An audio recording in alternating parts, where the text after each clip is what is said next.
right now on 5 on your side at 10. Home after the hurricane. It was crazy. It was like, we're here to fend for ourselves. It's just me and you. Like, this is who we have, and we got to make it through this together. The local couple's journey back to St. Louis after Burl struck Jamaica. Once again, we look at Tropical Storm Burl, and while it's almost a hurricane again, that's not the issue for us. It's the remnants as it moves north, how it impacts us, and how much rain this will provide for us by midweek. But first, lawlessness on the streets of St. Louis. What local leaders are saying about solutions tonight after 3 straight nights of downtown violence. And it's going to take all of us putting our arms around our babies to get out of it.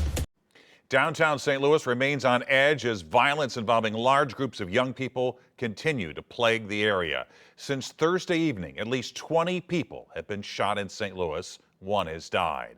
Good evening, I'm Mike Bush. This unrest comes as Mayor Tashara Jones and city police are still addressing the 4th of July mass shooting that hospitalized 7 people. Once again, it's intensified concerns about public safety in the heart of the city. 5 on your side's Andy Crowell has been following this downtown violence for the last 3 days. Annie.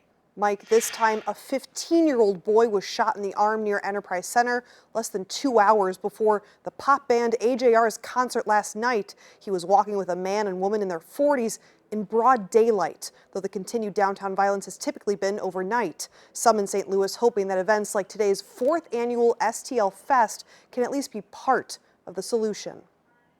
Around 5 p.m. Saturday, an off-duty St. Louis police officer saw someone shooting near Memorial Plaza across from Stiefel Theater. Police found a 15-year-old boy grazed by a bullet on his right elbow. The 28-year-old suspect, police say, was a convicted felon and arrested, piling on to the last 3 days of downtown violence since the 4th of July fireworks mass shooting and teens blocking traffic with firearms Saturday. They need a chance to be children. They're growing up too fast, and we're doing it to them. They need a place where they can just be themselves. That's one of the biggest goals of Sunday's STL Fest, attended by Mayor Tashara Jones.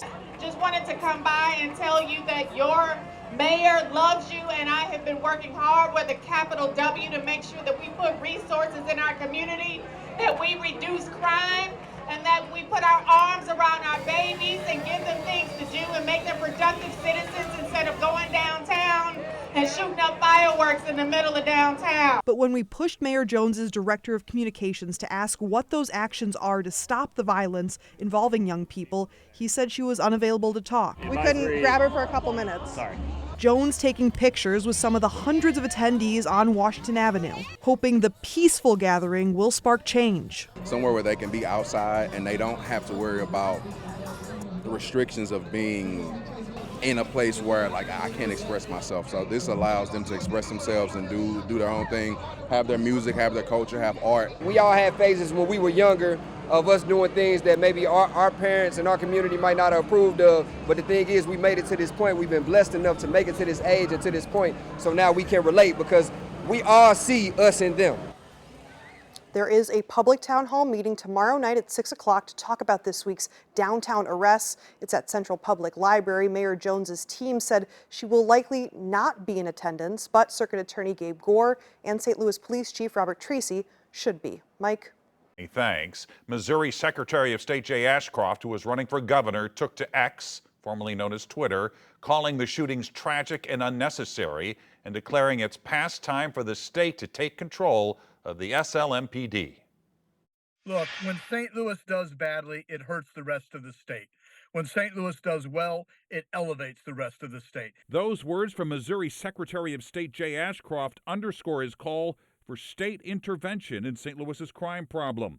Ashcroft, a Republican gubernatorial candidate, wants the state to once again take control of the St. Louis Police Department, and his plan includes hiring 1,000 new police officers across Missouri in his first year as governor. It's not enough, but I don't want to say 2,000 because I don't know that I can do that for sure. We've got to have truth in sentencing. When people do the crime, they do the time. Now, you say you'd hire 1,000 more officers, but you've also said you're going to slash state income tax. How can you do both? We don't have a resource problem. We have a resource allocation problem. Ashcroft's proposal would reverse a 2013 decision by Missouri voters to return control of the St. Louis Police Department to local officials after more than 150 years of state oversight. He argues that local control has failed. They are taking resources away. Officers show up to work. They don't even know if there's a car they can use as they're driving the district. Despite raises and bonuses, the city has had trouble recruiting new officers with more than 300 openings. But Ashcroft thinks part of the problem is not enough support for law enforcement. They need to know they'll be supported. They need to know that the law will be on their side, that if they do their job, if they follow their law, they won't be criminally or civilly prosecuted. In response to Ashcroft's claims, Mike Keogh, his gubernatorial campaign, says, quote, Secretary Ashcroft is campaigning on issues that Mike Keogh has been working on with men and women in law enforcement for years. It's why every major law enforcement and public safety organization has endorsed Mike Keogh for governor. We are still waiting to hear back from Bill Eigel's campaign. And we're learning more tonight about a deadly shooting this morning. Police say one man is dead and 2 others are injured after being shot in the Dutchtown neighborhood near Grace Avenue. That shooting happened around 3 a.m. Right now we know the injured taken to the hospital in critical condition. Police have not identified a suspect or what led to the shooting. We're working to learn more, and as soon as we do, we'll update you on air and online.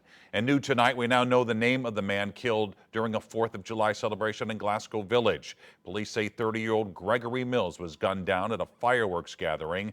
First responders took Mills to the hospital where he later died. Once again, there's no word on any possible suspects. And shortly after that deadly shooting, another North County neighborhood was hit by gun violence. 6 people were shot at a fireworks gathering at Spanish Lake, leaving 1 person dead and another 5 injured. Police now identify the victim as 42-year-old Damon Ward. 2 others in critical condition, 3 have minor injuries. If you know anything about either of these North County shootings, you can contact the anonymous tip line Crime Stoppers at 1-866-371-TIPS. Tropical storm Burl is expected to hit Texas in just a few hours. It's already caused extensive damage in the Caribbean and Mexico, killing at least 9 people in its path. Experts are saying it could reach Category 1 levels just before hitting Texas shores. And even we will take a hit. Gary Frank has more on what Burl will bring to the bi-state now in our weather impact forecast. Yeah, good evening. And right now, this is still sitting. It feels like we've been talking about this for a week plus, and we have. It's taken a while to get here, but it's our first big storm. But it will continue to strengthen. We have the latest update from the National Hurricane Center on exactly how much miles per hour location. It's pretty close right now to Texas, moving slowly. But once it gets inland and gets into more favorable wind, the jet stream, that's where it's going to start to pick up and move toward our area. In between it, multiple storms. In fact, one that probably saw at least pop up a severe thunderstorm warning at the bottom of your screen for Franklin County. That's expired, and it's not something I expect.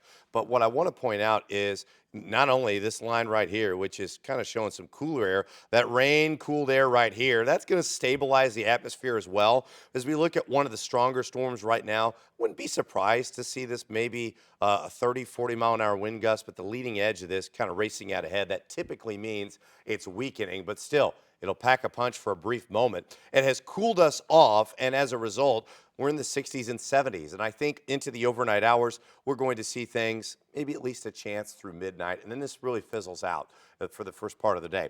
I am looking at the next few days as that rain generally fades overnight, and some of us will still see rain primarily on the Missouri side, but impacts from Burl are going to be felt, and then multiple rain chances for the start of the week. Not exactly what we want, but we'll time that out and talk about Burl's position throughout the rest of the week and our next weather impact alert day. As Burl moves in on the bi-state, one couple will feel it a second time. Allison Henderson arrived home this afternoon after feeling the wrath of Burl in Jamaica. Henderson and her boyfriend traveled to a resort in Negril for her birthday and intended to come home on Wednesday. Less than a day after the couple arrived, they heard about the hurricane and their flights were canceled. Both had to barricade in their room as the storm barreled down outside. Now Henderson warns other travelers about hurricanes. Be prepared. I don't want to deal with Burl no more. It needs to go away, but just everybody stay safe, and if we learn, just prepare as much as you can. Like, it's not such thing as overpacking. Things you think you would never need, bug spray, battery packs, flashlights, all of those things. Just take it, because you just never know. At the time of impact at their resort, Burl was a Category 4 storm. A walk that's more than just steps in the park. We're seeing families thriving together. We're not seeing families that are being torn apart by this awful disease. How everyday heroes are turning Forest Park into a field of dreams and determination. Temperatures once again back in the 90s today and slightly above average, but this may be the warmest day of the next several because of that tropical moisture. How cool it gets as a result, and when we can expect to see 90 degrees again. Pedaling towards progress. Having a city where you can get from neighborhood to neighborhood in a way outside of a car is really important for building community. Where St. Louis cyclists are pushing to restructure city streets.